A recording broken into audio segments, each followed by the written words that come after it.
The future of electric vehicles in America isn't being decided solely inside research labs or factory floors. It's being shaped somewhere far less visible, yet far more powerful, inside political negotiations, economic priorities, and ideological battles over what America's future should look like. At the center of this collision stands a bold, unconventional idea: solar-powered transportation, and a political philosophy built on America First. What happens when radical efficiency meets nationalist economics? The answer isn't simple, and it might determine whether one of the most innovative vehicles ever imagined actually makes it onto American roads. To understand what's really at stake, we have to rewind and look at the bigger picture.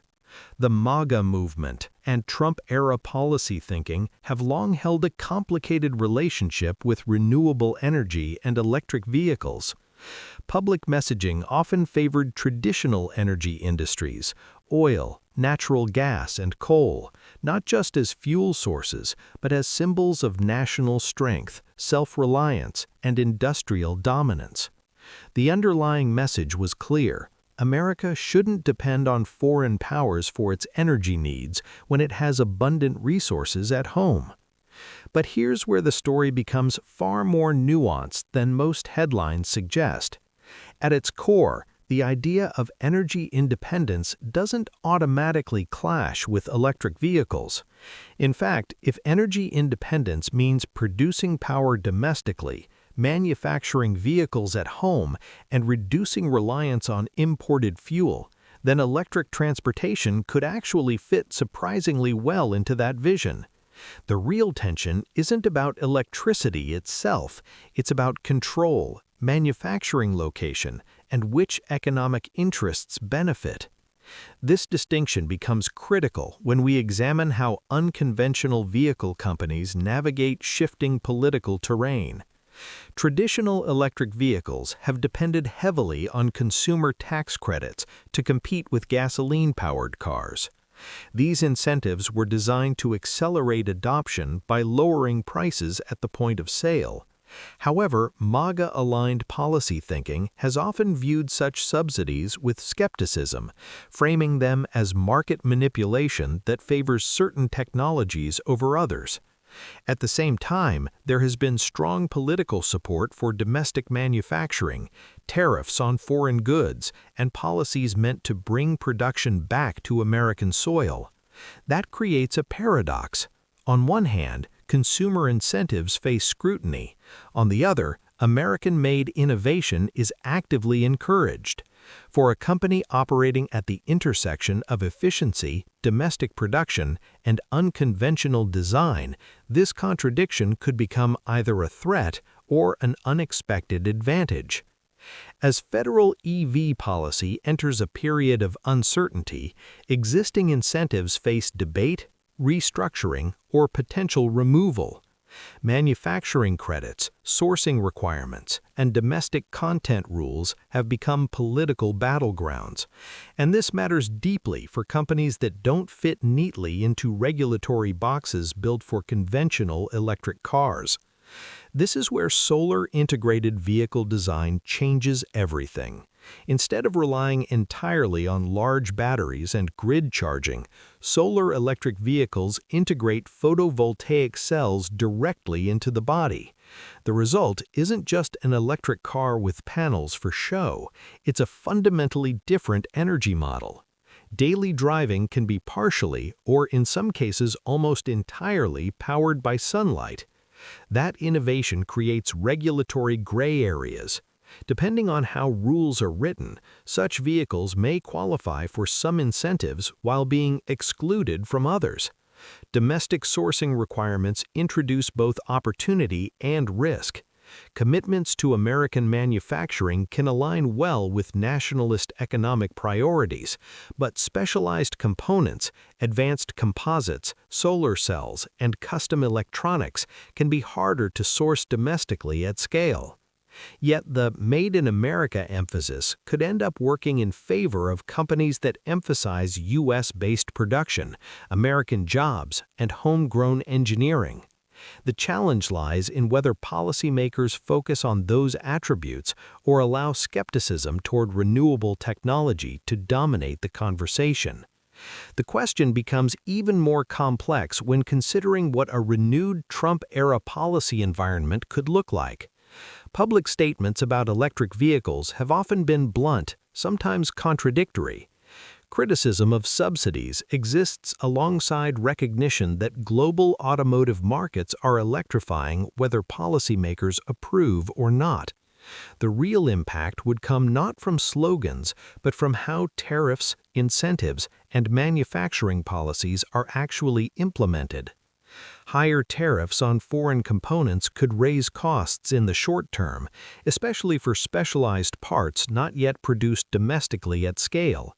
But those same pressures could eventually stimulate American supply chains, creating long-term advantages for companies committed to domestic manufacturing. Short-term pain, long-term independence. One of the most interesting possibilities involves shifting incentives away from consumers and towards manufacturers. Instead of offering purchase credits, imagine policies that support production capacity, research and development, or factory expansion. For innovative vehicle companies, this could be transformative.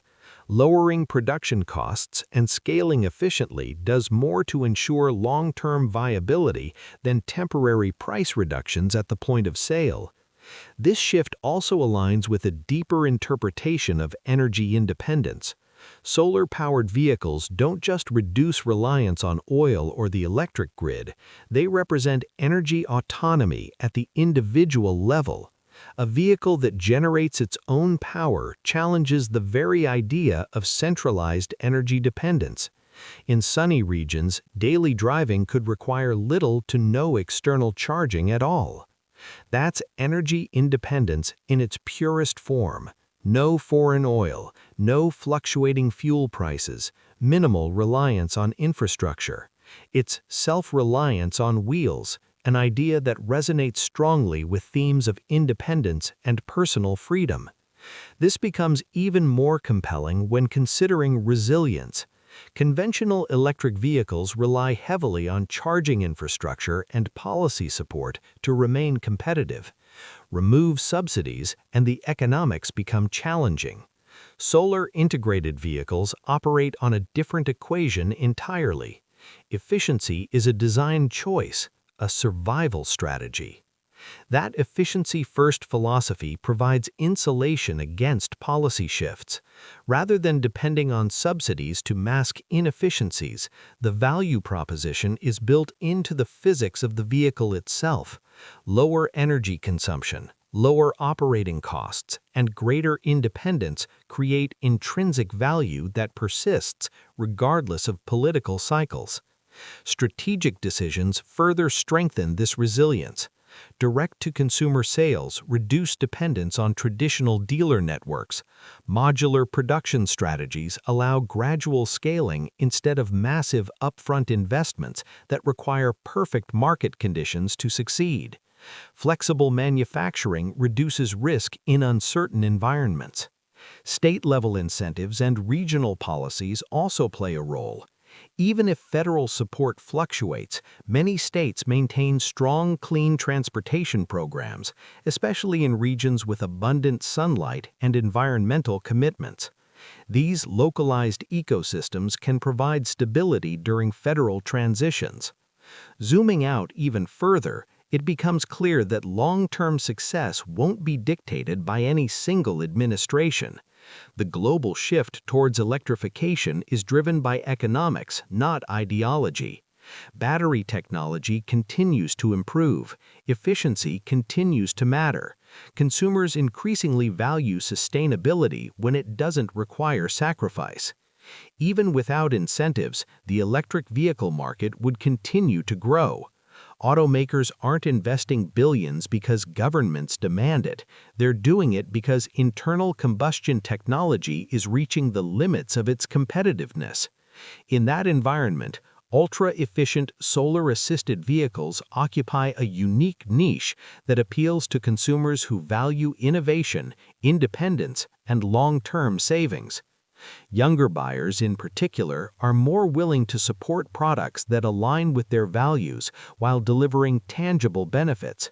Measurable efficiency, real-world solar charging, and dramatically reduced operating costs speak louder than marketing slogans ever could. There's also a global dimension to consider. While U.S. policy matters, international markets are moving aggressively towards sustainability. Success at home could unlock export opportunities abroad, providing additional stability regardless of domestic political shifts. So, where does all of this leave the future of solar electric vehicles under America First style policies? The reality is mixed, but not bleak. Reduced consumer incentives could slow adoption in the short term, but efficiency-driven design